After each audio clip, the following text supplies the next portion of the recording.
엄마, 가게 하려는 거 아니죠? 그런 생각 하지 마세요. 왜 안 돼? 내가 하고 싶으면 하는 거지. 엄마, 나이 생각해요. 74세에 무슨 새 가게를 해요? 박 씨는 딸의 반대에도 굴복하지 않았습니다. 미영아, 네가 내 인생까지 결정할 권리는 없어. 엄마, 괜히 돈 낭비하지 마세요. 집에서 편히 쉬세요. 오늘 이야기의 주인공은 74세 박순덕 씨입니다. 박 씨는 젊은 나이에 남편을 일찍 여의고 혼자서 딸 하나를 키워야 했습니다. 가진 것이라고는 남편이 생전에 차려주었던 작은 반찬 가게 하나뿐이었습니다. 살기 힘들었지만 자식 생각을 하며 박 씨는 포기하지 않았습니다. 매일 새벽 4시면 어김없이 일어나 시장으로 향했습니다. 가장 신선한 재료를 고르고 하나하나 정성스럽게 반찬을 만들었습니다. 김치 하나 담그는데도 좋은 식재료를 사용하는 것은 물론 30년간 쌓아온 노하우를 모두 담았습니다. 이러니 동네 사람들은 순덕이네 김치가 최고야. 순덕이네 멸치볶음은 정말 맛있어. 라며 입소문을 냈습니다. 그렇게 박 씨의 반찬 가게는 동네에서 없어서는 안 될 곳이 되었습니다. 딸 미영이는 그런 어머니를 보며 자랐습니다. 어려운 살림에도 학원비를 대주고 대학까지 보내준 어머니였기에 고마워하는 마음이 컸습니다. 미영이는 항상 고생하는 박 씨에게 말했습니다. 엄마, 제가 커서 꼭 효도할게요. 가게도 물려받아서 더 잘 키워볼게요. 그 말을 지키기 위해 노력한 미영이는 대학을 졸업하자마자 약속을 지켰습니다. 좋은 회사에 취직했을 뿐 아니라 좋은 사람을 만나 결혼까지 했습니다. 딸이 결혼할 때 박 씨는 평생 모은 돈을 털어 신혼집 전세금을 마련해 주었습니다. 그리고 가게 명의도 딸에게 넘겨주었습니다. 어차피 미영이가 가져갈 가게였기에 말 그대로 명의만 이전했던 겁니다. 미영이는 회사를 다니고 있었기에 운영은 박 씨가 계속 하기로 했었습니다. 미영아, 가게는 내 명의로 해줄게. 대신 나중에 엄마가 늙으면 잘 챙겨줘야 한다. 당연하죠. 엄마, 걱정 마세요. 그리고 혹여나 엄마가 더 이상 못하시게 되면 그땐 엄마가 일군 가게를 제가 더 발전시켜 볼게요. 그때까지만 해도 모든 것이 순조로워 보였습니다. 효녀로 소문난 딸과 30년 경력의 어머니가 함께라면 못할 것이 없어 보였습니다. 하지만 세상 일이 그렇게 단순하지 않다는 걸 얼마 지나지 않아 깨달았습니다. 미영이에게 첫 아이가 생기고 생활이 바뀌면서 조금씩 균열이 생기기 시작했습니다. 처음에는 작은 의견 차이였습니다. 엄마, 요즘 젊은 사람들 입맛이 달라졌는데 메뉴를 좀 바꿔보는 게 어때요? 미영이는 요즘이라는 단어를 입에 올리며 변화를 주려고 했습니다. 그러나 박 씨는 단골 손님들이 좋아하는 맛을 지켜왔습니다. 갑자기 바꿀 이유가 없다고 생각했기 때문입니다. 하지만 미영이는 점점 더 강하게 변화를 요구하기 시작했습니다. 그리고 어느 날 결정적인 순간이 왔습니다. 미영이가 가게에 와서 선언한 것입니다. 엄마, 죄송하지만 이제 가게에서 손 떼주세요. 제가 혼자 운영할게요. 30년을 함께한 가게에서 쫓겨나는 기분이었습니다. 사실 박 씨의 반찬 가게가 동네에서 유명해진 데는 특별한 이유가 있었습니다. 단순히 맛있는 반찬을 파는 것 이상의 의미가 있었기 때문입니다. 1994년 박 씨가 가게를 시작했을 때 동네는 지금과 많이 달랐습니다. 아직 대형마트가 들어서기 전이었고 동네 상권이 살아있던 시절이었을 때였습니다. 박 씨는 매일 새벽 4시 30분이면 시장에 나왔기에 주변 시장 상인들도 혀를 내둘렀습니다. 그렇게 일찍 나오는 건 좋은 식재료를 선택하기 위함이었습니다. 가장 신선한 배추를 고르고 젓갈도 직접 맛을 보며 골랐습니다. 특히 김치를 담그는 시기가 되면 재료를 고를 때 더 신중해졌습니다. 배추 절이는 시간부터 양념 비율까지 모든 것을 기록해가며 최고의 맛을 찾아갔습니다. 첫 번째 단골 손님은 옆집에 사는 김 씨였습니다. 사장님, 김치 좀 먹어봐도 돼요? 냄새가 너무 좋네요. 그럼요, 맛보세요. 오늘 새로 담근 김치예요. 아이고, 이게 뭐예요? 우리 시어머니가 담그신 김치 맛이랑 똑같네요. 어떻게 이런 맛을 낼 수 있어요? 정성이 들어가야 맛이 나는 법이죠. 급하게 만들면 맛이 안 나요. 김 씨는 그날부터 박 씨 가게의 단골이 되었습니다. 그리고 주변 사람들에게 입소문이 나기 시작했습니다. 순덕 언니네 김치는 정말 달라. 집에서 담근 맛이 나.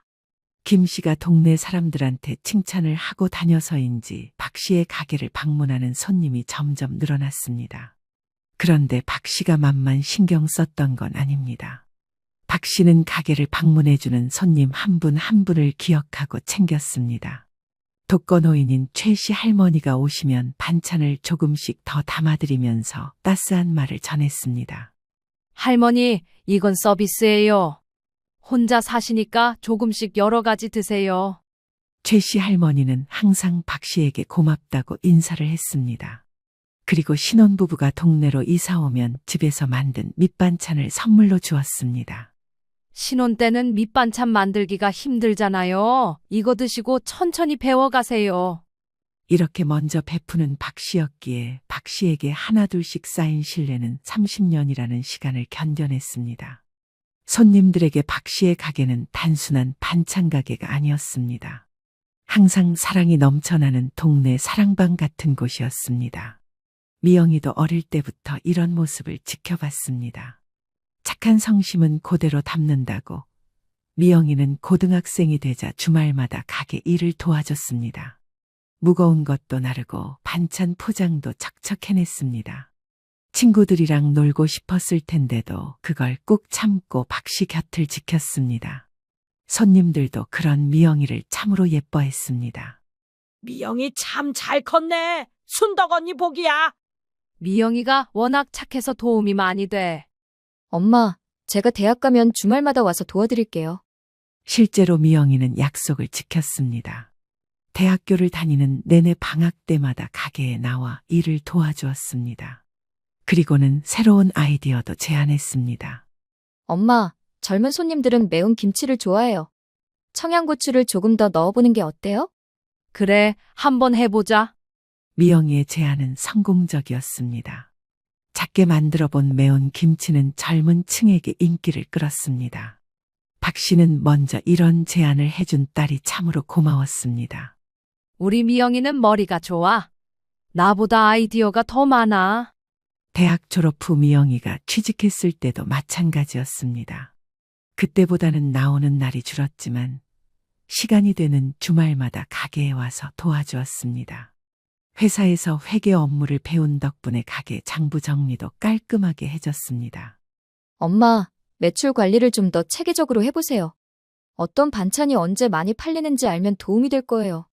미영이가 만든 매출표는 한눈에 봐도 알아볼 수 있을 정도로 편했습니다. 역시 대학 나온 사람은 다르구나. 내가 모르는 것도 많이 알고 있네. 그때만 해도 모든 것이 완벽해 보였습니다. 30년 경험의 어머니와 새로운 지식을 가진 딸의 조합이었으니 말입니다. 이러니 동네 상인회장인 이 씨도 박 씨를 부러워했습니다. 누님은 정말 복이 많아. 딸이 이렇게 효성스럽고 능력까지 있으니. 미영이가 워낙 착해서요. 제가 복을 타고났나 봅니다. 그만큼 미영이는 박 씨에게 자랑스러운 딸이었습니다. 그래서 미영이가 결혼 준비를 할 때 더 많은 신경을 썼습니다. 좋은 사람을 만나길 바랐던 박 씨의 눈에도 예비 사위인 준호 씨는 예의 바른 청년이었습니다. 어머님, 미영이를 잘 키워주셔서 감사합니다. 준호 씨도 착한 사람이니까 걱정 안 해요. 우리 미영이 잘 부탁해요. 결혼식 준비 과정에서 박 씨는 평생 모은 돈을 털어 신혼집 전세금을 마련해 주었습니다. 4억 5천만 원이라는 큰 돈이었지만 망설이지 않았습니다. 딸이 자신에게 해준 건 이보다 크다고 생각했기 때문입니다. 엄마, 이렇게 큰 돈을 어떻게 해요? 저희가 알아서 할게요. 미영아, 엄마가 평생 모은 돈이 다 너를 위한 거야. 걱정하지 마라. 그리고 가게 명의도 미영이 앞으로 넘겨주었습니다. 30년간 일군 가게를 딸에게 물려주는 순간이었습니다. 엄마, 가게는 엄마가 계속 운영하세요. 저는 회사 일이 있으니까요. 그래, 내가 늙을 때까지는 내가 할게. 그 다음은 너가 이어받고. 모든 것이 완벽한 계획처럼 보였습니다. 하지만 세상 일이란 예상대로 흘러가지 않는 법이었습니다. 미영이의 첫째 아이가 태어난 지 6개월이 지났을 때였습니다. 그날도 박 씨는 평소처럼 새벽 4시 30분에 일어나 가게 준비를 했습니다. 그런데 미영이가 평소보다 일찍 가게에 나타났습니다. 가게에 손주를 데리고 온 것도 처음이었습니다. 엄마, 잠깐 이야기 좀 해요. 그래, 무슨 일이냐? 아기는 괜찮고? 아기는 괜찮아요. 그런데 엄마, 요즘 가게 매출이 어떤가요? 박 씨는 의아했습니다. 미영이가 매출을 물어본 것은 처음이었기 때문입니다. 매출? 평소와 비슷해. 왜 그런 걸 갑자기 물어보냐? 엄마, 솔직히 말씀드릴게요. 요즘 육아비가 너무 많이 나가요. 오빠 월급만으로는 힘들어서요. 그럼 엄마가 도와주면 되지. 얼마나 필요하냐? 엄마, 그게 아니라요. 가게 수익을 좀 더 늘릴 방법을 생각해 봤어요. 미영이가 꺼낸 이야기는 박 씨가 전혀 예상하지 못한 것이었습니다. 엄마, 반찬 가게보다는 편의점이나 분식점으로 바꾸는 게 어때요? 요즘 젊은 사람들은 전통 반찬보다 간편식을 더 선호해요. 미영아, 갑자기 무슨 소리냐? 우리 가게는 30년 동안 반찬으로 해온 곳이야. 그렇지만 시대가 바뀌었잖아요. 옆 동네 편의점은 하루 매출이 우리보다 훨씬 많다더라고요. 딸 미영 씨의 말에 박 씨는 당황스러웠습니다. 30년간 쌓아온 단골 손님들과의 관계를 생각하니 박 씨는 미영이의 의견에 쉽게 동의할 수 없었습니다. 미영아, 우리 단골 손님들은 어떻게 할 거냐? 김 씨도 최 씨 할머니도 모두 우리 반찬만 드시는데. 엄마, 할머니들도 젊은 사람들처럼 편의점 음식에 적응하실 거예요. 시대 흐름이에요. 그날 이후로 미영이는 자주 가게 운영 방식에 대해 의견을 내기 시작했습니다. 엄마, 김치 담그는 시간이 너무 오래 걸려요. 공장에서 나온 김치를 팔면 훨씬 효율적일 텐데요. 미영아, 우리 김치는 손맛이 있어서 손님들이 찾는 거야. 공장 김치랑은 맛이 다르지. 하지만 이익을 생각해봐야 해요. 시간 대비 수익이 너무 낮아요. 미영이는 회사에서 배운 경영 지식을 자주 언급했습니다. 그럴 때마다 박 씨는 소외감이 느껴졌습니다. 얼마 후 미영이가 가게에 새로운 상품들을 들여놓기 시작했습니다. 라면, 과자, 음료수 같은 것들을 말입니다. 미영아, 이런 건 왜 갖다 놨냐? 엄마, 젊은 손님들이 편의점 물건도 살 수 있으면 좋잖아요. 일석이조예요. 하지만 결과는 미영이의 예상과 달랐습니다. 단골 할머니들이 불편해하기 시작한 겁니다.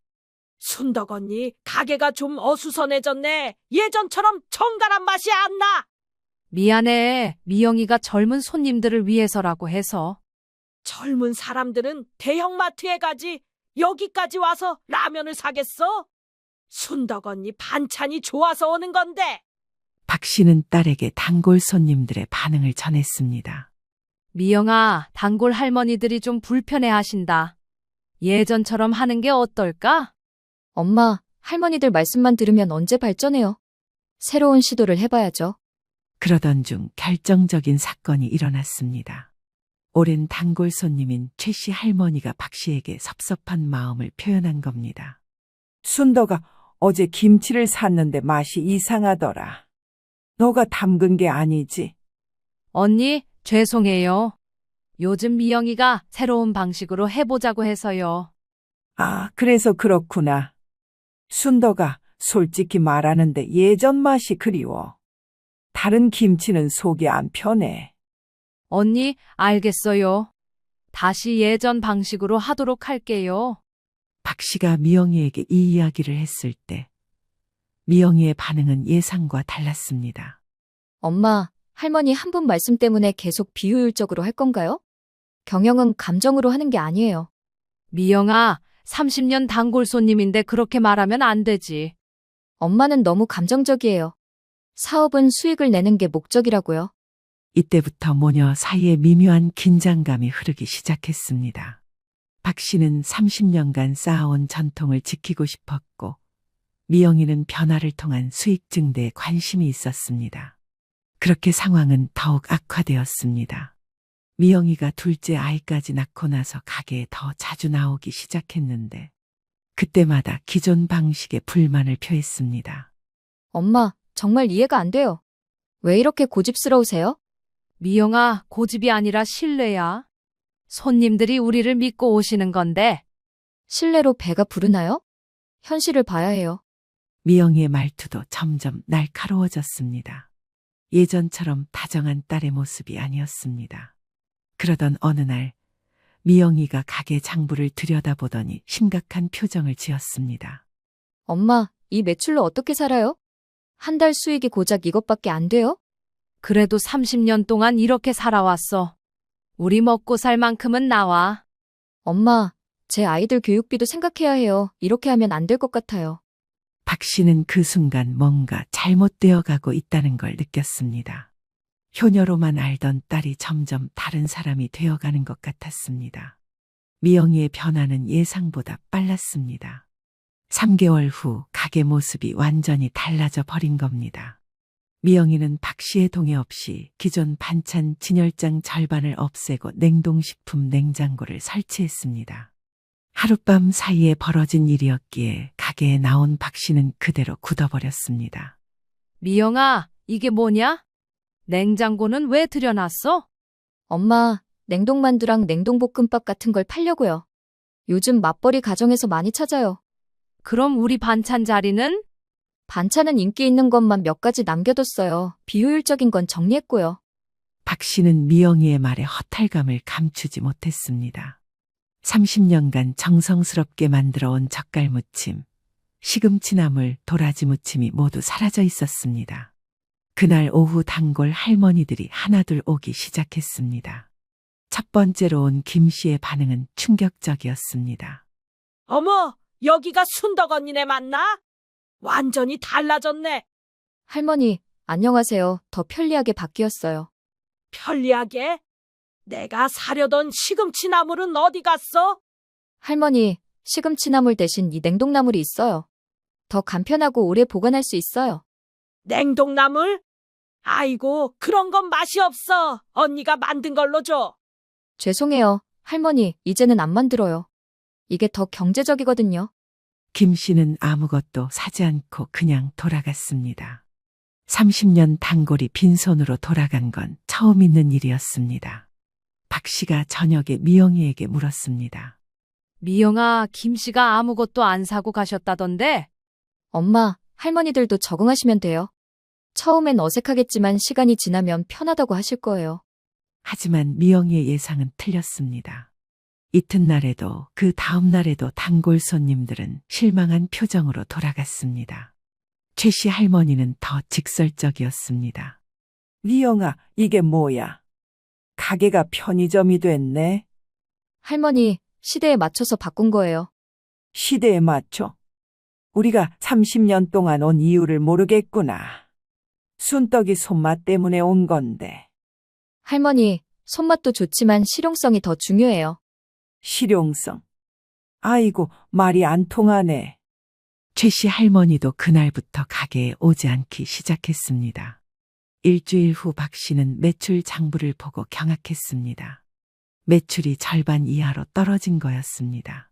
미영아, 매출이 왜 이렇게 떨어졌어? 새로운 상품들은 안 팔려? 아직 홍보가 부족해서 그래요. 곧 나아질 거예요. 하지만 상황은 더욱 악화되었습니다. 미영이가 기대했던 젊은 고객들은 오지 않았습니다. 대신 30년 단골들만 하나둘 떠나갔습니다. 동네 상인회장 이 씨가 걱정을 표했습니다. 누님, 요즘 가게가 어떻게 된 거예요? 예전 같지 않더라고요. 미영이가 젊은 사람들을 위해서 바꾼다고 하는데 잘 안 되고 있어요. 젊은 사람들은 대형마트나 편의점에 가지. 박 씨도 그걸 알고 있었지만 딸에게 말하기가 어려웠습니다. 한 달이 지나자 더 심각한 문제가 생겼습니다. 미영이가 기존 반찬 제조를 못하게 막은 겁니다. 엄마, 이제 반찬 만드는 거 그만해요. 시간 대비 수익이 너무 낮아요. 미영아, 그럼 우리는 뭘 팔아? 냉동식품이랑 편의점 용품으로만 해도 충분해요. 훨씬 간단하고요. 박 씨는 미영 씨의 말에 반대했습니다. 미영아, 그럼 우리 가게 정체성이 뭐가 되는 거냐? 30년 동안 반찬 가게였는데. 엄마, 정체성보다 수익이 중요해요. 감정에만 매달리면 망해요. 그날부터 박 씨는 정말 할 일이 없어졌습니다. 새벽에 시장에 갈 필요도 없고 반찬을 만들 필요도 없었습니다. 그냥 냉동식품 재고 관리와 계산만 하면 되었습니다. 가장 충격적이었던 건 오랜 단골인 김 씨의 말이었습니다. 순덕 언니, 솔직히 말하는데 이제 언니 가게에 올 필요가 없는 것 같아. 냉동식품은 편의점이 더 싸고 반찬은 없고. 미안해. 미영이가 하는 일이라서. 미영이가 하는 일이라도 너무하네. 30년 정이 이렇게 쉽게 끊어지는 건가? 그 말을 들은 박 씨의 마음은 무너져 내렸습니다. 설상가상으로 미영이는 박 씨의 역할까지 제안하기 시작했습니다. 엄마, 손님 응대는 제가 할게요. 엄마는 뒤에서 정리만 해주세요. 왜? 내가 30년 동안 손님들과 이야기해왔는데. 엄마 방식은 너무 구식이에요. 손님들이 불편해할 수 있어요. 박 씨는 자신의 가게에서 뒷방 늙은이 취급을 받는 기분이었습니다. 어느 날 미영이가 더욱 충격적인 말을 했습니다. 엄마, 솔직히 말씀드릴게요. 이제 엄마가 가게에 매일 나오실 필요는 없을 것 같아요. 미영아, 그게 무슨 소리냐? 할 일도 별로 없으시고, 오히려 제가 새로운 방식으로 운영하는데 방해가 될 수 있어요. 방해? 내가 30년 동안 키운 가게에서 방해라고? 엄마, 감정적으로 받아들이지 마세요. 효율성을 위한 거예요. 그날 밤 박 씨는 잠을 이루지 못했습니다. 평생을 바친 가게에서 필요 없는 사람이 되어버린 기분이 들었습니다. 다음 날 아침 박 씨가 평소처럼 가게에 나가려 하자 미영이가 말했습니다. 엄마, 오늘은 집에서 쉬세요. 제가 혼자 할 수 있어요. 미영아, 그래도 내가. 엄마, 이제 정말 괜찮아요. 새로운 시스템에 적응하는 게 중요해요. 박 씨는 그날 처음으로 30년 만에 가게에 나가지 않았습니다. 집에 혼자 앉아 있으니 공허하기만 했습니다. 시간이 어떻게 흘러가는지도 모르고 집에서 멍하니 앉아만 있었습니다. 저녁에 미영이가 돌아와서 말했습니다. 엄마, 오늘 매출이 그럭저럭 괜찮았어요. 앞으로도 제가 혼자 해도 될 것 같아요. 박 씨는 그제야 깨달았습니다. 딸이 자신을 완전히 배제시키려 한다는 걸 말입니다. 그 후 2개월이 더 지났습니다. 그날은 평소와 다른 일이 벌어졌습니다. 박 씨가 가게에 갔을 때 미영이가 전화 통화를 하고 있었습니다. 네, 맞아요. 월 200만 원에 임대 주실 수 있나요? 박 씨는 깜짝 놀랐습니다. 가게를 임대로 내주려는 것 같았습니다. 네, 편의점 창업하시려는 분이면 더 좋죠. 이미 냉장고도 설치되어 있고요. 전화를 끄는 미영이를 보고 박 씨가 물었습니다. 미영아, 지금 뭐 하는 거냐? 가게를 임대로 내준다고? 엄마, 이제 한계예요. 매출도 계속 떨어지고 차라리 임대료 받는 게 나을 것 같아서요. 미영아, 그럼 우리는 뭘 하고 살아? 엄마는 집에서 편히 쉬시고 저는 회사 일에 집중할게요. 임대료만으로도 충분할 거예요. 박 씨는 어이가 없었습니다. 30년 동안 혼신의 힘을 다해 운영한 가게를 그냥 포기하라는 말이었습니다. 미영아, 30년 동안 내가 이 가게를 위해 살았는데 그냥 포기하라고? 엄마, 현실을 봐야 해요. 요즘 시대에 맞지 않는 사업이에요. 그때 사위 준호가 가게에 들어왔습니다. 미영이가 불러서 온 것 같았습니다. 어머님, 안녕하세요. 준호야, 너도 미영이 의견에 찬성하니? 어머님, 솔직히 말씀드리면 미영이 말이 맞는 것 같아요. 요즘 경기도 안 좋고 아이들 키우는데 돈이 많이 들어서요. 오빠가 회계를 해봤는데 임대료 받는 게 훨씬 안정적이래요. 박 씨는 사위까지 딸 편을 드는 것을 보고 마음이 아팠습니다. 그럼 내 의견은 중요하지 않다는 거냐? 엄마, 감정적으로 접근하지 마세요. 이게 우리 모두를 위한 길이에요. 그날 오후 더 충격적인 일이 벌어졌습니다. 미영이가 박 씨 몰래 부동산 중개업소 사람을 불러서 가게를 보여주고 있었습니다. 부동산 중개업소 직원은 위치는 좋네요. 편의점 하기에 딱 좋을 것 같은데요. 라고 했습니다. 네, 냉장고도 새로 설치한 거라 그대로 쓰실 수 있어요. 박 씨가 뒤늦게 이 상황을 알고 가게로 달려갔습니다. 미영아, 이게 뭐 하는 짓이냐? 엄마, 부동산 중개업소에서 손님 보여드리는 거예요. 내 허락도 받지 않고? 엄마, 법적으로는 제 명의잖아요. 제가 결정할 권한이 있어요. 박 씨는 그 순간 딸이 완전히 달라졌다는 걸 깨달았습니다. 중개업소 직원이 나간 후 모녀 사이에 큰 싸움이 벌어졌습니다. 미영아, 너가 이럴 줄 몰랐다. 내가 30년 동안 키운 가게를 이렇게 쉽게 포기할 줄이야. 엄마, 30년 전 방식으로는 더 이상 안 돼요. 시대가 바뀌었다고요. 시대가 바뀌어도 정은 안 바뀌는 거 아니냐? 네가 어릴 때 이 가게에서 얼마나 많은 도움을 받았는데. 엄마, 그건 그때 일이고 지금은 현실이 중요해요. 준호도 끼어들었습니다. 어머님, 미영이도 나름대로 고민 끝에 내린 결정이에요. 준호야, 너도 그렇게 생각하니? 어머님, 죄송하지만 저희도 생활이 있어서요. 박 씨는 그날 밤 잠을 이루지 못했습니다. 딸과 사위가 합세해서 자신을 완전히 배제시키려 한다는 게 믿어지지 않았습니다. 다음 날 아침, 미영이가 더욱 충격적인 말을 했습니다. 엄마, 정말 죄송하지만 당분간 가게에 나오지 마세요. 미영아, 그게 무슨 소리냐? 임대 계약 진행하는 동안 엄마가 계시면 복잡해져요. 임차인이 불편해할 수 있거든요. 내가 30년 동안 지킨 가게에서 나오지 말라고? 엄마, 법적으로는 제 가게예요. 더 이상 간섭하지 마세요. 그 말을 들은 순간 박 씨의 마음이 무너져 내렸습니다. 박 씨는 그날부터 정말로 가게에 나갈 수 없게 되었습니다. 30년 동안 매일 나갔던 가게에서 완전히 쫓겨난 거였습니다.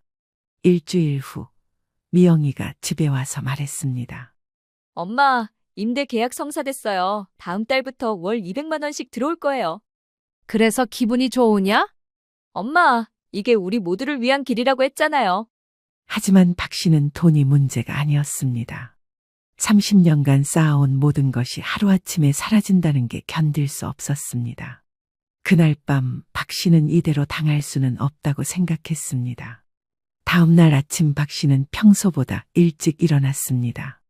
그리고 동네 상인회장 이 씨를 찾아갔습니다. 회장님, 부탁이 하나 있어요. 누님, 무슨 일이에요? 혹시 다른 자리에 작은 가게 하나 낼 수 있을까요? 가게요. 미영이가 운영하는 가게 말고요. 네, 제가 새로 시작해 보려고요. 이 씨는 깜짝 놀랐습니다. 누님, 미영이랑 뭔 일 있었어요? 회장님, 자세한 얘기는 나중에 하고 일단 자리만 좀 알아봐 주세요. 박 씨의 눈빛이 예전과 달랐습니다. 30년간 쌓인 모든 것을 잃었지만 새로운 시작에 대한 의지가 불타고 있었습니다. 상인회장 이 씨는 박 씨의 진지한 표정을 보고 심각함을 느꼈습니다. 누님, 정말 새 가게를 하시려고요? 74세 나이에? 회장님, 나이가 문제가 아니에요. 30년 동안 쌓은 실력이 있잖아요. 그렇긴 하지만 자금은 어떻게 하실 거예요? 박 씨는 이미 생각해둔 계획이 있었습니다. 집 전세금 중에서 일부 빼서 쓸 거예요. 그리고 큰 가게 필요 없어요. 작은 곳이면 충분해요. 이 씨는 잠시 고민하더니 고개를 끄덕였습니다. 누님, 마침 좋은 자리가 하나 있어요.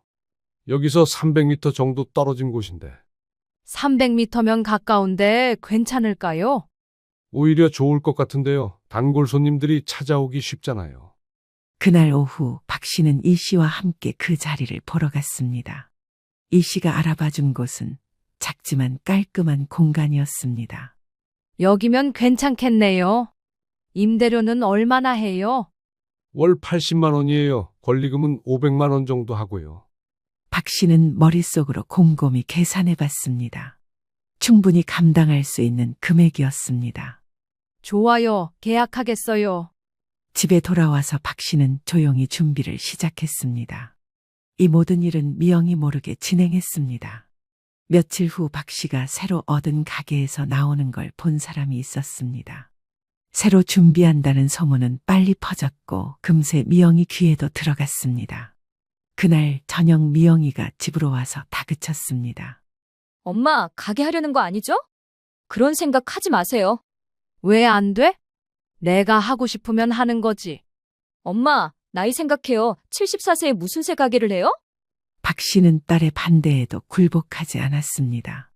미영아, 네가 내 인생까지 결정할 권리는 없어. 엄마, 괜히 돈 낭비하지 마세요. 집에서 편히 쉬세요. 하지만 박 씨의 마음은 이미 정해져 있었습니다. 일주일 후 박 씨는 비밀리에 인테리어 업체와도 상담을 마쳤습니다.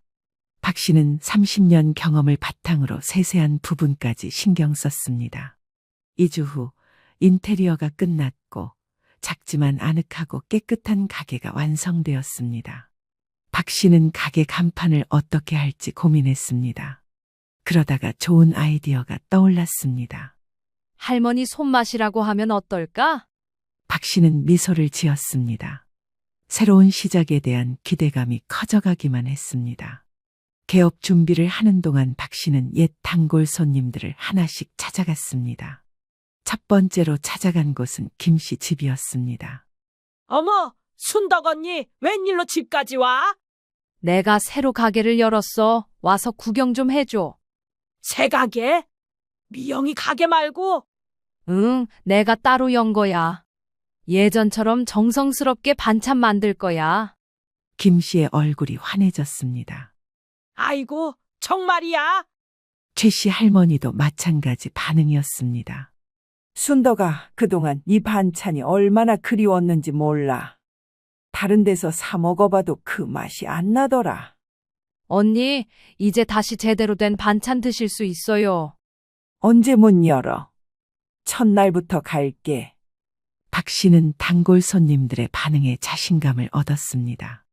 개업 전날 밤 박 씨는 설렜습니다. 30년 만에 다시 새로 시작하는 기분이었습니다. 그런데 그때 미영이가 갑자기 집으로 왔습니다. 엄마, 정말 가게 여셨어요? 응, 내일 문 열어. 엄마, 정말 이해가 안 돼요. 왜 이런 무모한 일을 하세요? 무모한 일? 내가 30년 동안 해온 일인데 무모해? 엄마, 이미 편의점으로 바뀐 시장에서 반찬 가게가 성공할 거라고 생각하세요? 박 씨는 딸의 말에 흔들리지 않았습니다. 미영아, 네가 틀렸다는 걸 보여줄게. 엄마, 그러다가 망하면 어떻게 하려고요? 망하면 망하는 거지. 하지만 시도도 안 하고 포기할 수는 없어. 미영이는 화가 난 듯 말했습니다. 엄마, 정말 고집스러우시네요. 알아서 하세요. 미영이가 나간 후 박 씨는 혼자 중얼거렸습니다. 미영아, 엄마가 틀렸는지 맞았는지 곧 알게 될 거야. 개업 당일 아침 박 씨는 새벽 4시에 일어났습니다.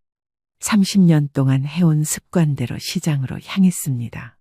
시장 상인들이 박 씨를 보고 놀랐습니다. 박 씨는 시장 상인들을 향해 웃으며 말했습니다. 새로 가게를 열었어요. 오늘부터 다시 시작이에요. 박 씨는 가장 신선한 재료들을 골라 새 가게로 향했습니다. 박 씨의 새 가게, 할머니 손맛, 개업 첫날이었습니다. 오전 7시에 문을 열자마자 놀라운 일이 벌어졌습니다. 김 씨가 제일 먼저 가게에 찾아온 겁니다. 언니, 축하해. 기다리고 기다렸어. 고마워. 뭐 필요한 거야? 김치부터 사야지. 언니가 담근 김치가 얼마나 그리웠는지 몰라? 오전 10시가 되자 손님이 줄을 이었습니다. 30년 단골들이 하나둘 찾아온 거였습니다. 최 씨 할머니도 왔습니다. 아이고, 순덕아, 정말 다시 열었구나. 눈물 날 뻔했어. 할머니, 어서 오세요. 무엇부터 드릴까요? 시금치 나물하고 멸치볶음. 아, 도라지 무침도 있나? 네, 다 있어요. 새벽에 만든 거라 신선해요.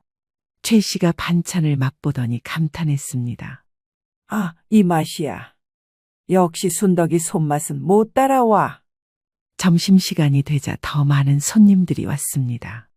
소문이 빠르게 퍼진 거였습니다. 한 젊은 주부가 들어왔습니다. 젊은 주부는 최 씨 할머니의 소개로 왔다며 김치를 사서 맛보더니 눈이 휘둥그레졌습니다. 맛있다고 한가득 사가는 모습을 보니 박 씨는 뿌듯했습니다. 오후 2시쯤 더 놀라운 일이 벌어졌습니다. 다른 동네에서도 손님들이 찾아오기 시작한 것이었습니다. 덕분에 첫날 매출은 박 씨의 예상을 훨씬 넘었습니다. 30년 노하우가 하루아침에 빛을 발한 거였습니다. 한편 300m 떨어진 미영이 가게에는 심각한 문제가 시작되고 있었습니다. 편의점을 운영하는 임차인 최 씨가 미영이에게 전화를 걸었습니다.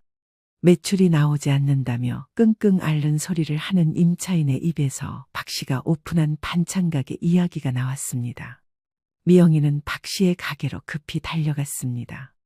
그리고 멀리서 박 씨의 새 가게를 보았는데 줄을 선 손님들을 보고 믿을 수 없었습니다. 저게 정말이야? 미영이는 몰래 가까이 가서 지켜봤습니다. 30년 단골 손님들이 모두 박 씨의 가게로 와 있었습니다. 김 씨 할머니가 다른 손님에게 말하는 소리가 들렸습니다. 이 언니가 30년 동안 우리 동네에서 반찬 만드신 분이야. 딸이 가게를 편의점으로 바꿔버려서 언니가 새로 여신 거야. 미영이는 충격을 받았습니다. 단골 손님들이 모두 어머니를 따라간 거였습니다. 2개월이 지나자 박 씨의 가게는 하루가 다르게 번창했습니다. 입소문이 퍼지면서 멀리서도 손님들이 찾아왔습니다. 반면 편의점 임차인은 매일 적자에 시달렸습니다. 임차인이 미영이에게 다시 전화했습니다. 편의점 매출이 나오지 않아 임대료를 기다려달라 한 겁니다. 미영이는 슬슬 불안해지기 시작했습니다. 3개월째가 되자 더 심각한 일이 벌어졌습니다. 임차인이 2개월치 임대료를 연체한 거였습니다. 그러던 어느 날 미영이가 가게에 가보니 문이 굳게 잠겨 있었습니다. 옆가게 사장은 미영이를 보더니 편의점 사장이 짐을 들고 도망갔다고 말했습니다. 미영이는 3개월치 밀린 임대료 600만 원을 받지 못한 채 임차인이 사라진 것에 충격을 받았습니다. 설상가상으로 새로운 임차인을 구하는 것도 쉽지 않았습니다. 부동산 중개업소에서도 장사가 안 돼서 임대가 어려울 거라고 잘랐습니다. 한편 박 씨의 가게는 날이 갈수록 번창했습니다. 상인회장 이 씨가 박 씨에게 말했습니다. 누님, 정말 대단해요. 이 나이에 이런 성공을 거두다니. 회장님 덕분이에요. 좋은 자리 알려주셔서. 아니에요. 누님 실력이죠. 30년 노하우가 헛되지 않았네요. 박 씨는 미소를 지었습니다. 드디어 자신의 가치를 증명한 거였습니다. 임차인이 야반도주한 지 한 달이 지났습니다. 미영이는 매일 빈 가게 앞에 서서 한숨만 쉬고 있었습니다.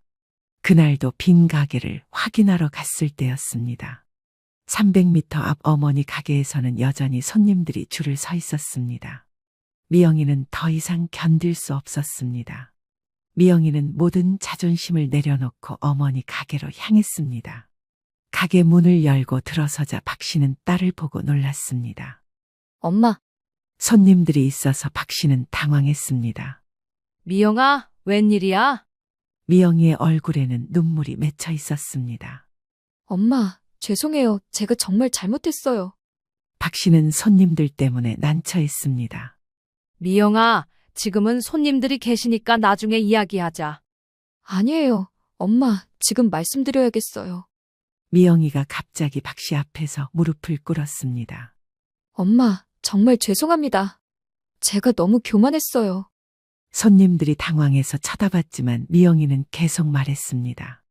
30년 동안 엄마가 쌓으신 모든 것을 제가 무시했어요. 엄마의 경험과 노하우를 우습게 생각했고요. 박 씨도 눈물이 나기 시작했습니다. 미영아, 일어나라. 사람들이 다 보잖아. 엄마, 제발 용서해 주세요. 임차인은 도망가고 가게는 비어있고 이제야 제가 얼마나 바보였는지 깨달았어요. 김 씨 할머니가 옆에서 말했습니다. 언니, 딸이 잘못을 인정하는데 용서해줘야지. 박 씨는 미영이를 일으켜 세웠습니다. 미영아, 뒤에서 이야기하자. 가게 뒤편으로 가서 모녀가 마주 앉았습니다. 엄마, 임차인이 3개월치 임대료 600만 원을 안 내고 도망갔어요. 지금은 빈 가게 관리비만 나가고 있고요. 그래서 여기 온 거야? 아니에요. 엄마 돈 때문에 온 게 아니에요. 미영이가 진심으로 말했습니다. 엄마가 여기서 성공하시는 걸 보면서 제가 얼마나 어리석었는지 깨달았어요. 30년 경험을 하루아침에 무시할 수 있는 게 아니잖아요. 박 씨는 딸의 진심을 느꼈습니다. 미영아, 그동안 엄마도 많이 서운했다. 네가 엄마를 쓸모없는 사람 취급하는 것 같아서. 엄마, 정말 죄송해요. 제가 회사에서 배운 것만이 정답인 줄 알았어요. 하지만 엄마의 30년 노하우와 단골 손님들과의 신뢰 앞에서는 아무것도 아니었어요. 그때 준호도 가게에 들어왔습니다. 어머님, 정말 죄송합니다. 준호도 고개를 깊이 숙였습니다. 제가 미영이만 편들었어요. 어머님의 소중한 경험을 인정하지 않았죠. 준호야, 너희도 나름대로 생각이 있었을 거야. 어머님, 아니에요. 저희가 너무 성급했고 어머님을 무시했어요. 이제야 후회하고 있어요. 박 씨는 사위와 딸을 번갈아 보며 말했습니다. 그래, 이제 어쩔 거냐? 미영이가 조심스럽게 말했습니다. 엄마, 혹시 저희가 도와드려도 될까요? 도와준다고. 네, 엄마 방식을 제대로 배우고 싶어요. 진짜 반찬 만드는 법을요. 박 씨는 잠시 생각했습니다. 딸이 진심으로 뉘우치는 것 같았기에 입을 열었습니다. 미영아, 조건이 있다. 무슨 조건이든 들어드릴게요. 첫째, 가게 운영 방식은 내가 결정한다. 네가 함부로 바꾸려 하면 안 돼. 네, 알겠어요. 둘째, 30년 경험을 다시는 무시하는 말 하면 안 된다. 절대 안 할게요, 엄마. 셋째, 정말 열심히 배워야 한다. 반찬 만드는 건 하루아침에 되는 게 아니야. 네, 정말 열심히 배울게요. 넷째, 수익 배분은 7대 3이다. 내가 7, 너는 3. 미영이는 주저없이 대답했습니다. 네, 엄마. 감사해요. 박 씨는 미소를 지었습니다. 그럼 내일부터 새벽 4시에 시장 가는 것부터 배워봐라. 네, 엄마. 다음 날부터 미영이는 정말로 새벽 4시에 나와서 어머니를 따라다녔습니다. 시장에서 재료 고르는 법부터 하나하나 배웠습니다. 미영아, 배추는 이렇게 속이 꽉 차고 윤이 나는 걸로 골라야 해. 네, 이런 노하우는 책에서 배울 수 없는 거네요. 당연하지. 30년 경험이야. 김치 담그는 법도 처음부터 다시 배웠습니다. 미영아, 양념장은 이렇게 손으로 버무려 가면서 배추에 스며들게 해야 해. 엄마, 정말 어려워요. 손맛이 이렇게 중요한 건지 몰랐어요. 4개월이 지나자 미영이는 완전히 달라졌습니다. 어머니의 방식을 존중하고 겸손하게 배우는 딸이 되었습니다. 박 씨도 딸의 변화를 보고 감동했습니다. 미영아, 이제 제법 반찬다운 반찬을 만드는구나. 엄마 덕분이에요. 정말 쉽지 않은 일이었어요. 그때 박 씨가 제안했습니다. 미영아, 네 가게도 다시 반찬 가게로 바꿔보자. 정말요? 하지만 임차인 때문에 손해본 돈은 그건 네가 배우는 값이야. 이제 다시 시작해보자.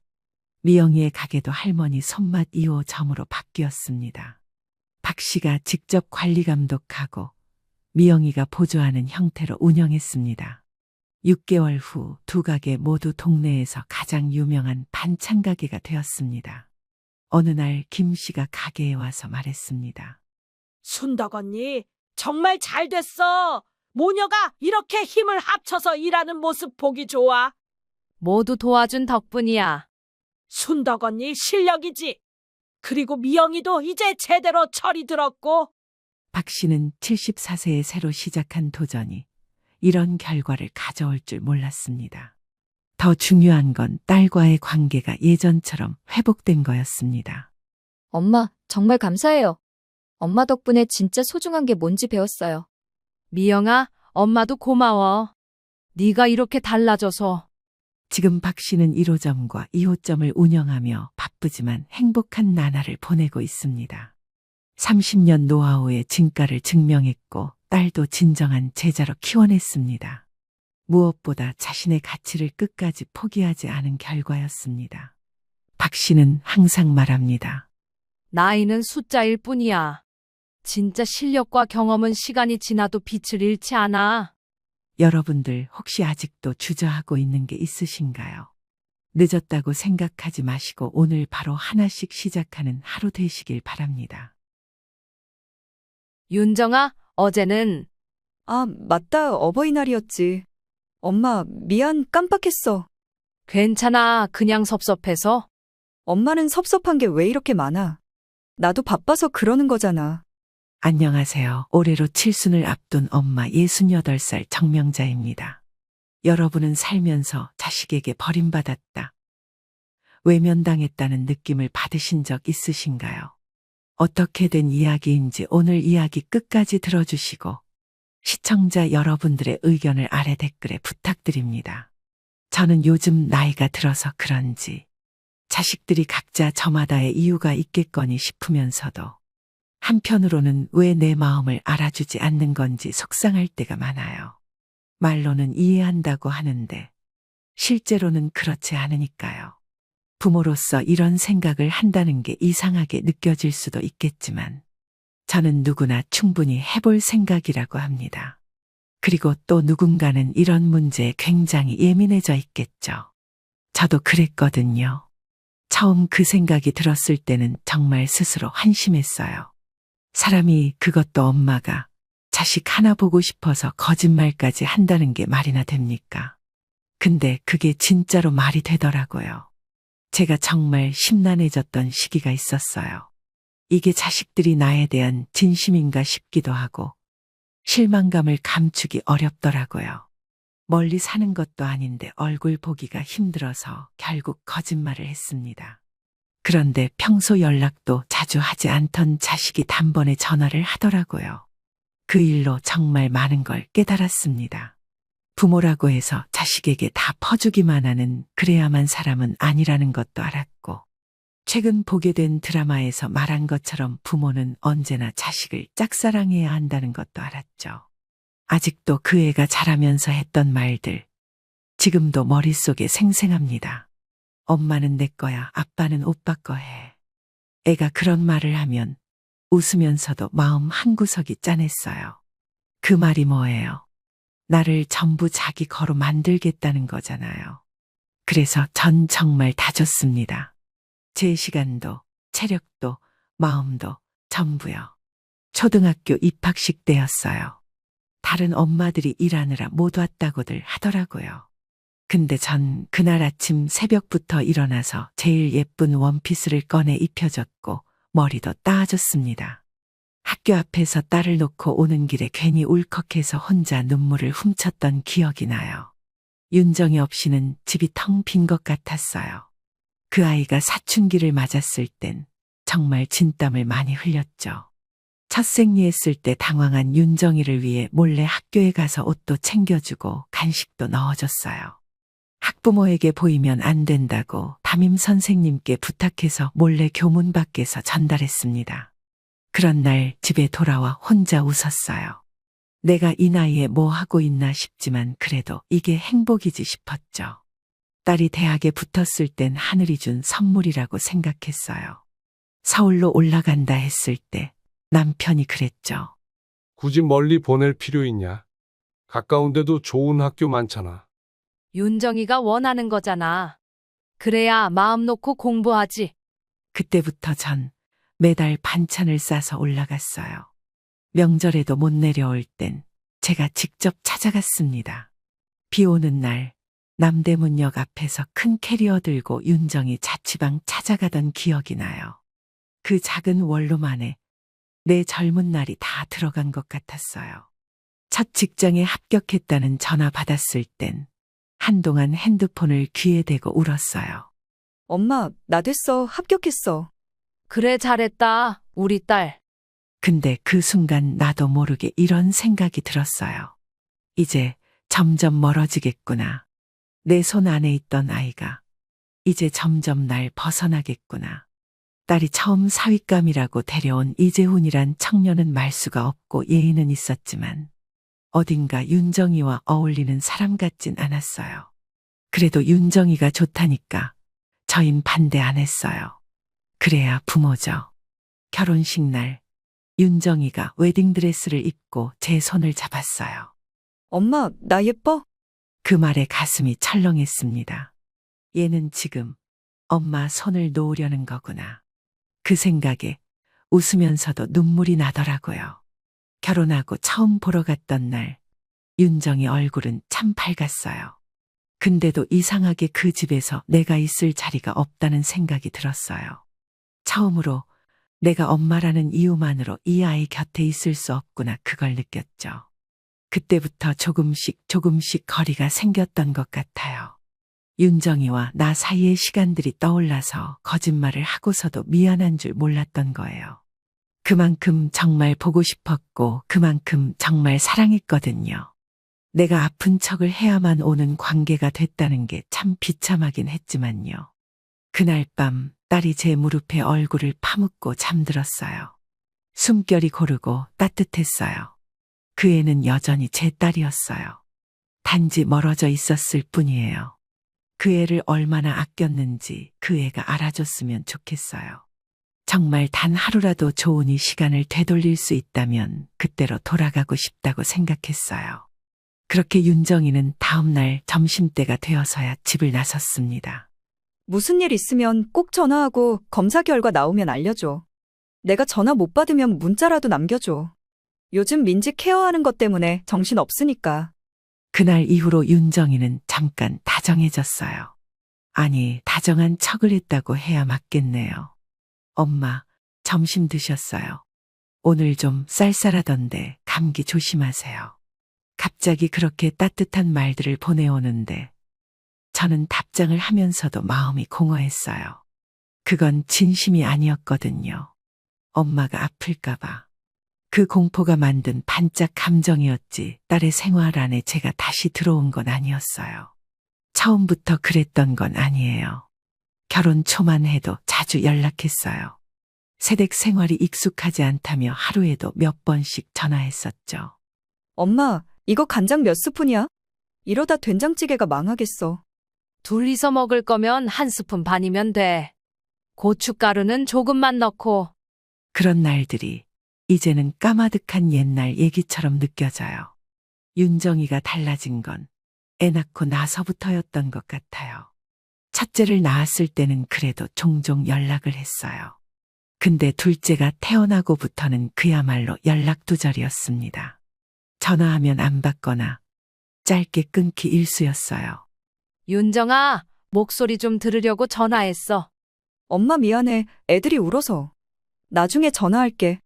그 나중이라는 말이 하루, 이틀, 일주일, 한 달이 되더라고요. 제가 전화를 하지 않으면 그 애는 먼저 연락하지 않았어요. 한 달, 두 달 지나고 나면 그제서야 짧은 톡 하나. 엄마, 요즘 어때요? 바빠서 연락 못 드렸어요. 그런 문자를 보면 기뻐야 하는데 화가 났어요. 그래, 문자라도 보내준 게 어디냐. 그렇게 생각해야 하는 내가 너무 초라했어요. 남편은 그런 제 마음을 알고도 일부러 툭툭 말을 던졌어요. 당신이 너무 애지중지 키워서 그런 거야. 그게 무슨 말이야? 딸이 엄마를 쉽게 보니까 이러는 거지. 그 사람 말이 맞는 것도 같았어요. 그 애는 제게 너무 많은 걸 받았고 그래서 고마움보다는 당연함만 남은 게 아닐까 싶었어요. 설날 즈음이었어요. 아들네 가족이 먼저 와서 다 같이 밥을 먹고 있을 때 윤정이에게 전화해봤어요. 윤정아, 설인데 언제쯤 오니? 엄마, 우리 이번엔 집에 있으려고. 민지도 감기 기운 있어서. 아이고, 감기 걸렸어? 약은 먹었고. 응, 그이가 병원 데려갔어. 그럼 다음 주쯤이라도 내려올 수 있어? 이번 주 지나면 다시 바빠질 것 같아서 엄마, 미안해. 그날 아들 식구들 앞에서는 웃고 있었지만 내 안에서는 무너져 내리는 소리가 들렸어요. 친구들이랑 통화할 때면 괜히 힘을 줘서 말했어요. 우리 딸은 바빠서 자주 못 오긴 해도 잘 살고 있대. 하지만 솔직히 그 애가 어떻게 사는지 잘 몰라요. 민지가 초등학교에 들어갔다는데 학교는 어디로 갔는지도 아직 못 들었어요. 생각해보면 딸이 엄마한테 전화도 안 하고 엄마가 먼저 물어보지 않으면 아무것도 말하지 않는 사이가 언제 이렇게 돼버린 걸까요? 남편은 그 모습을 보면서도 또 한마디 보탰습니다. 이젠 그냥 놔둬. 전화 좀 해라. 그 말도 하지 마. 왜? 그 말 하는 게 뭐가 그렇게 잘못이야? 자존심 문제지. 부탁처럼 들리잖아. 그 말 듣고 며칠은 일부러 참았어요. 하지만 참는다고 속이 편하진 않더라고요. 나중엔 그 말조차 꺼낼 수 없는 사이가 되는 거예요. 윤정이에게 처음으로 서운하다고 말한 날이 있었어요. 어버이날이었어요. 집에서 조용히 밥을 먹고 있었는데 전화도 문자도 없었거든요. 다음 날 제가 먼저 전화를 걸었죠. 윤정아, 어제는 아, 맞다. 어버이날이었지. 엄마, 미안, 깜빡했어. 괜찮아. 그냥 섭섭해서. 엄마는 섭섭한 게 왜 이렇게 많아? 나도 바빠서 그러는 거잖아. 그 한마디에 저는 더 이상 아무 말도 못했어요. 그 애는 몰랐던 거죠. 그 섭섭하다는 말 안에 얼마나 많은 생각과 감정이 들어있는지를요. 이제는 연락이 와도 설레지 않아요. 전화기가 울리면 오히려 긴장부터 돼요. 무슨 일 있나 싶어서요. 그게 부모 마음이에요. 그 애가 지금도 모를 수도 있어요. 그저 하루에 몇 분이라도 목소리만 들려줘도 세상이 다 따뜻해지는 사람이 있다는 걸요. 저는 이제 더 이상 말 안 해요. 전화 좀 해라 그 말도 안 해요.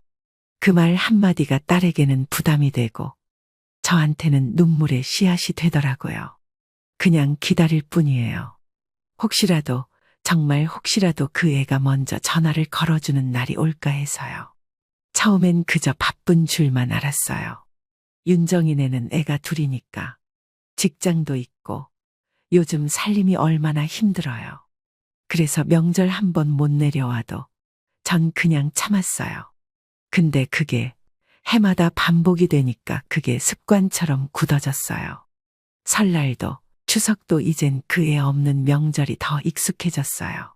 처음 몇 번은 기다리다가 밥도 안 먹고 있었는데 이젠 그냥 아들내 먼저 밥 차려줘요.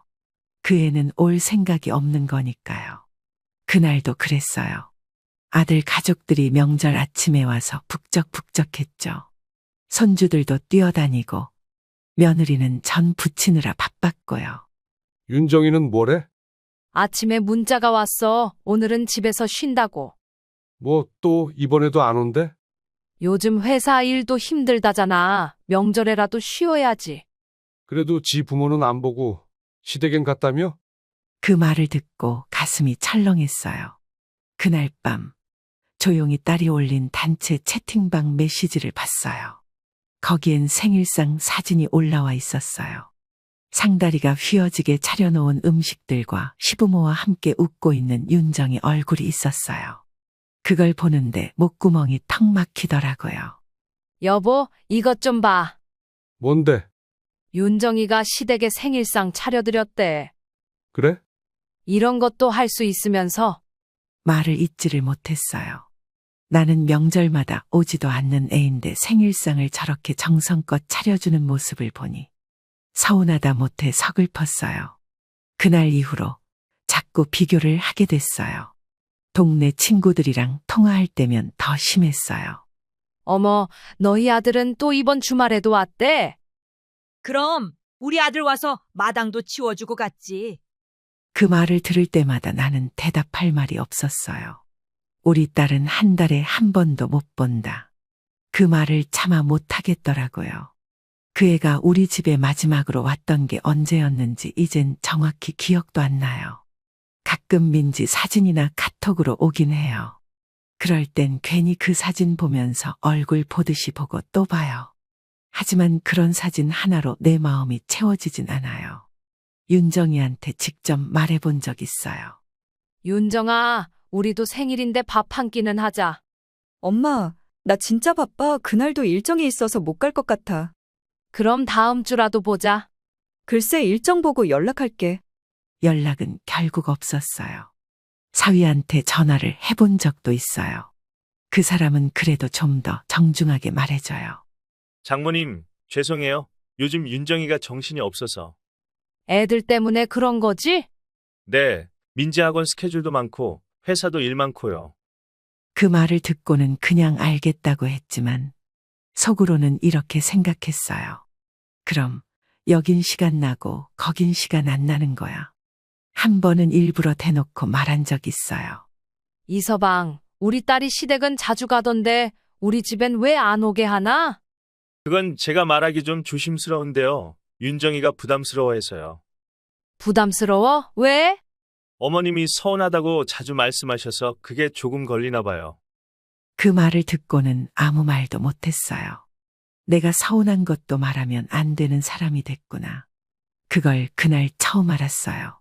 생일, 명절, 어버이날 이젠 아무것도 기대 안 해요. 오히려 아들들이 챙겨주는 밥상이 더 고맙게 느껴질 정도예요. 윤정이는 아예 마음이 떠났나 봐요. 딸이라는 사람이 이렇게까지 외면할 수 있는 건가 싶어요. 어느 날 친구가 그러더라고요. 다른 집 자식들은 안 그래. 딸이면 더 잘 챙긴다더라. 그 말 듣고 집에 와서 혼자 중얼거렸어요. 그래, 우리 딸은 다른 집 자식은 아닌가 보다. 병원 가는 길이었어요. 딱히 어디가 아픈 건 아니었어요. 그냥 뭐라도 좀 검사를 해보자 싶어서 동네 내과에 갔어요. 대기실에 앉아 있는 내 옆에는 나보다 젊은 사람들이 앉아 있었어요. 근데 그 사람들 다 휴대폰으로 누군가와 대화를 나누고 있더라고요. 어떤 이는 통화하면서 그랬어요. 나 병원 왔어. 허리 아파서 오늘은 애 좀 데리고 나가죠. 그 말에 심장이 철렁했어요. 부모가 아프면 자식은 이렇게 걱정도 해주고 챙기기도 하는구나 싶어서요. 근데 나는 아파도 연락할 사람이 없었어요. 의사가 말했어요. 정명자님, 혈압은 조금 높고 콜레스테롤 수치도 조정해야겠네요. 그 말에 괜히 덧붙였어요. 혹시 뭐 심각한 건 없을까요? 의사는 웃으면서 말했어요. 이 정도면 연세의 흔한 수치예요. 무리만 안 하시면 됩니다. 무리, 그게 뭔지도 모르겠더라고요. 요즘 나는 무리를 안 해서가 아니라 할 일이 없어서 조용한 거거든요. 집에 돌아와서 남편한테 말했어요. 여보, 병원 다녀왔어. 뭐래? 그냥 피 검사했는데 수치가 좀 그렇대. 그러게 맨날 나돌아 다니더니. 이젠 좀 쉬어.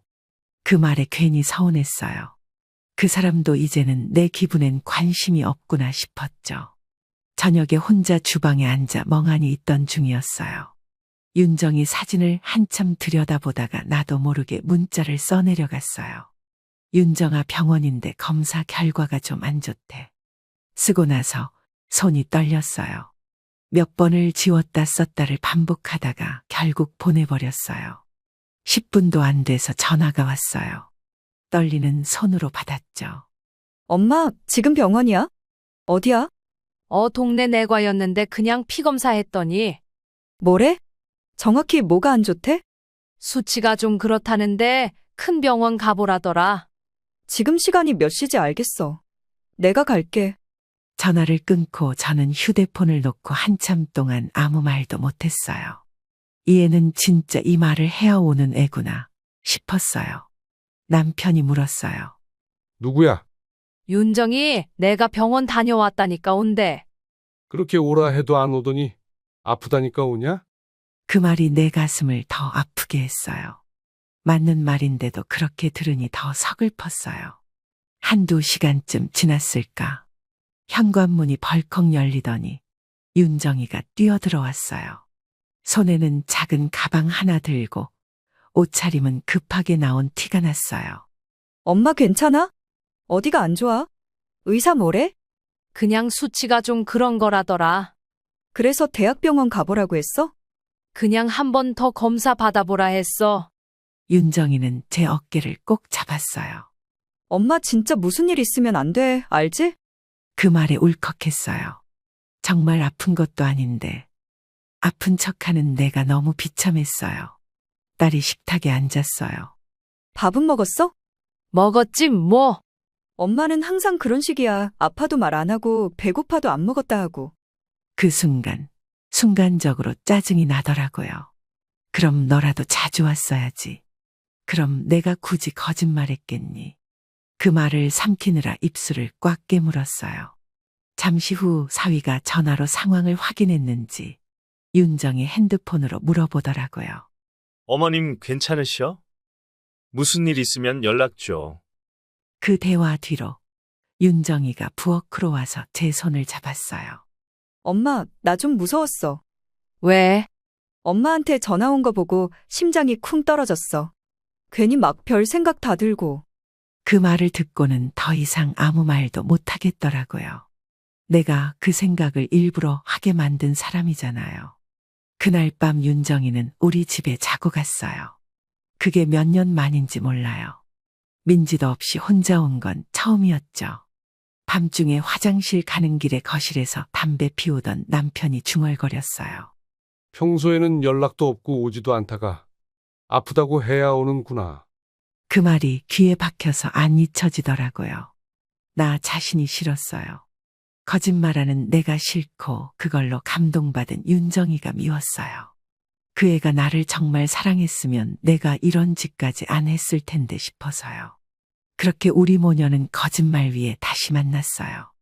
그게 무너질지도 모르면서도 잠시라도 그의 얼굴을 보고 싶었던 내 마음이 그땐 정말 너무 아팠어요. 윤정이가 우리 집에 와서 자고 간 건 결혼 이후 처음이었어요. 민지도 없이 혼자 와서 작은 방에서 내 이불 덮고 자는 걸 보니까 괜히 마음이 이상했어요. 그 애가 자던 새벽, 나는 몇 번이나 깼어요. 괜히 숨소리 듣고 싶어서 잠든 얼굴도 한참 들여다봤어요. 잠이 든 윤정이 얼굴은 어릴 적 그 아이 얼굴이랑 하나도 다르지 않았어요. 아침이 되어서야 그 애가 눈을 떴어요. 엉킨 머리로 멍하니 날 보더니 잠시 후 조용히 말하더라고요. 엄마, 밤새 잠을 좀 설쳤어. 왜? 그냥 무서워서. 무섭긴 뭐가 무서워. 진짜 뭐라도 있으면 어쩌나 싶어서. 그 말을 듣는데 미안해서 가슴이 저릿했어요. 내가 만든 공포였잖아요. 딸이 거실로 나와 물을 한 잔 마셨어요. 그리고 식탁 앞에 조용히 앉았어요. 그 애는 내 눈을 바라보지 않고 창밖만 가만히 쳐다봤어요. 딸이 고개를 숙였어요. 긴 머리카락이 얼굴을 덮었고 그 애는 아무 말 없이 한참 동안 있었어요. 미안해, 엄마. 나 진짜 몰랐어. 그 말이 나왔을 때 마음이 더 복잡해졌어요. 남편이 조용히 거실로 나왔어요. 딸과 내가 앉아있는 모습을 보더니 말없이 주방으로 가서 물을 한 잔 따라 마셨어요. 그리고는 한마디 했어요. 지금이라도 왔으면 된 거지. 그 말에 나는 참았던 눈물이 또 터져 나올 뻔했어요. 그래, 지금이라도 온 게 어딘가 싶다가도 내가 왜 이런 상황까지 와야 했나 싶기도 했어요. 딸이 그날 하루를 더 있고 간다고 했어요. 내일 일 있는데도 괜찮아? 그이한테 얘기했어. 이틀은 봐야지. 괜히 무리하지 마. 엄마가 걱정돼서 그래. 이제부터는 좀 자주 올게. 그 말을 믿고 싶지 않았어요. 점심때쯤 돼서 딸이 이런저런 집안일을 돕기 시작했어요. 냉장고 정리도 하고 빨래도 널고 김치도 꺼내서 다시 담그겠다고 했어요. 근데 그 모든 행동이 나한테는 어색했어요. 갑자기 효녀 노릇을 하려니 도리어 불편했어요. 딸이 나를 바라보며 웃었어요. 엄마, 나 잘하고 있지? 갑자기 왜 이래? 몰랐으니까 이제라도 하려고. 윤정아, 그냥 편하게 있어. 억지로 하지 마. 나는 진심이었어요. 억지로 미안해하고 억지로 착한 딸하는 게 차라리 더 아팠어요. 그날 저녁 딸은 다시 제 옆에 누워서 말했어요. 엄마는 내가 그렇게까지 멀어진 것 같았어? 응, 난 네가 날 지운 줄 알았어. 아니야, 정말 아니야. 그러면 그냥 가끔이라도 전화했어야지. 보고 싶다고 했어야지. 그 말이 끝나자 우리는 둘 다 아무 말도 못했어요. 그냥 어둠 속에서 서로의 숨소리만 들었어요. 그날 밤 나는 기도를 했어요.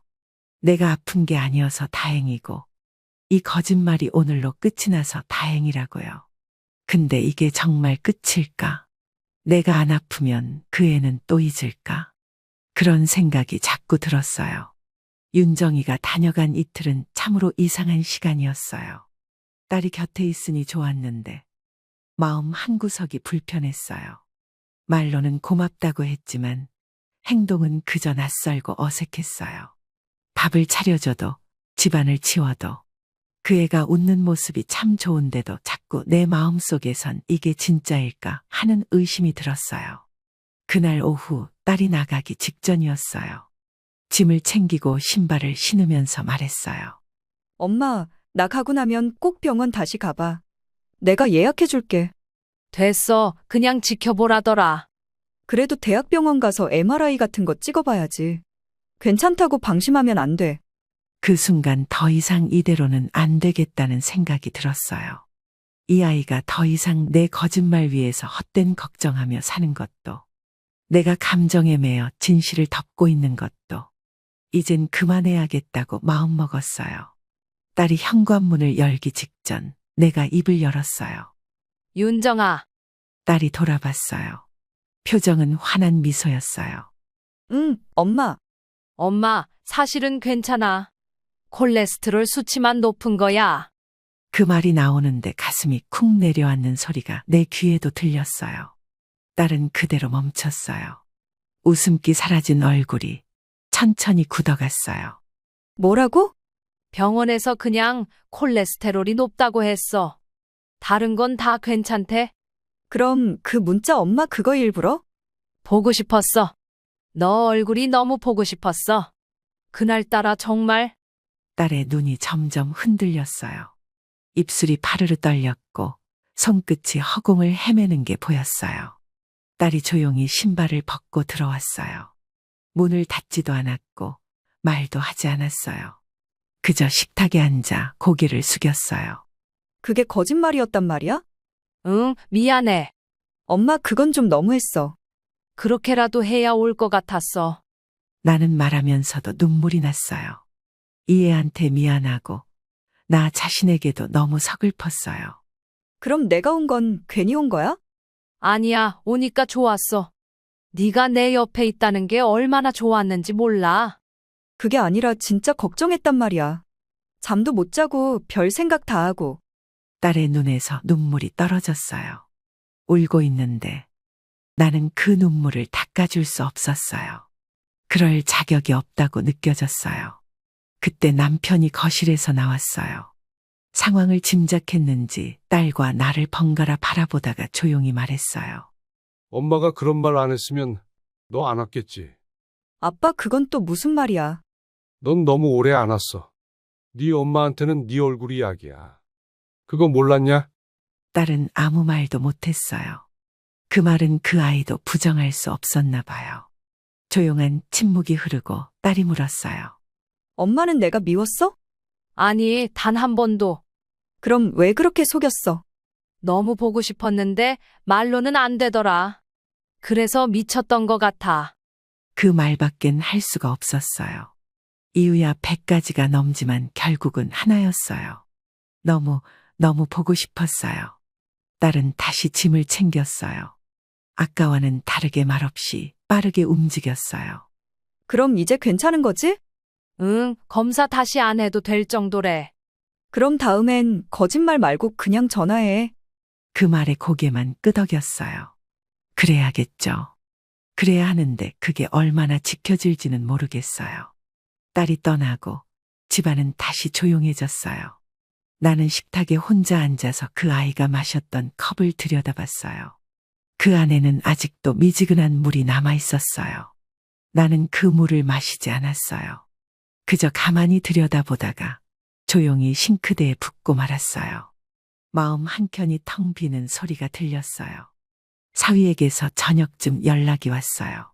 어머님, 윤정이 괜찮은가요? 응, 별말 안 하더라. 좀 놀란 것 같아서요. 그래도 어머님 진심은 알았을 거예요. 그 말이 위로가 되긴 했지만 내가 딸한테 상처를 준 건 변하지 않는 사실이었어요.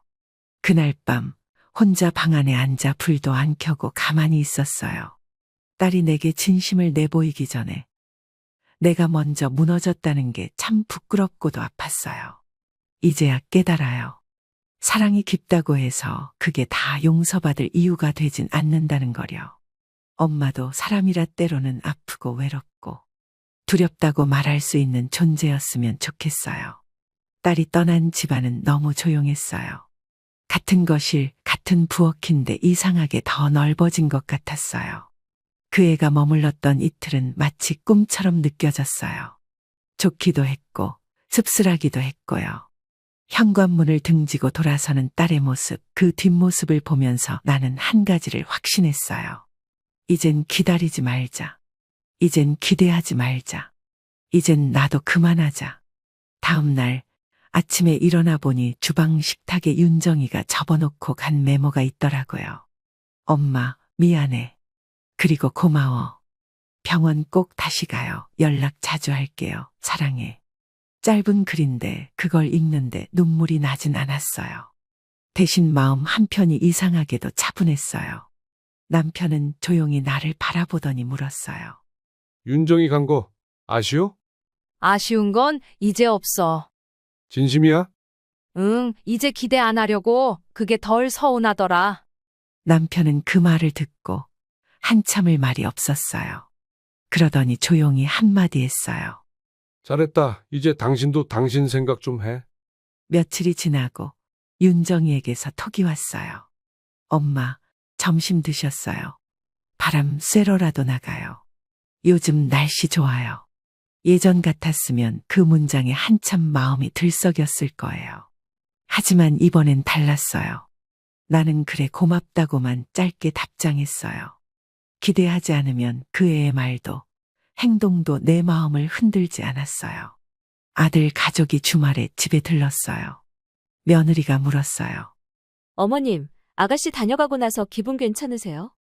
응, 다녀간 것만으로도 됐지 뭐. 정말 오랜만에 온 거잖아요. 그러게, 근데 이제는 더 이상 서운해하지 않기로 했어. 그 말을 하면서 나는 내 마음이 정말 변했음을 느꼈어요. 그게 슬프기도 했고 속이 편하기도 했어요. 하루는 윤정이가 전화를 했어요. 평일 낮이었어요. 엄마, 뭐해요? 방금 빨래 개고 있었어. 괜찮아요? 응, 왜? 그냥 걱정돼서 병원은 안 갔죠? 응, 안 갔어. 가도 별 의미 없을 것 같아서. 왜요? 다시 보라던데. 윤정아, 이젠 엄마도 그냥 살고 싶어.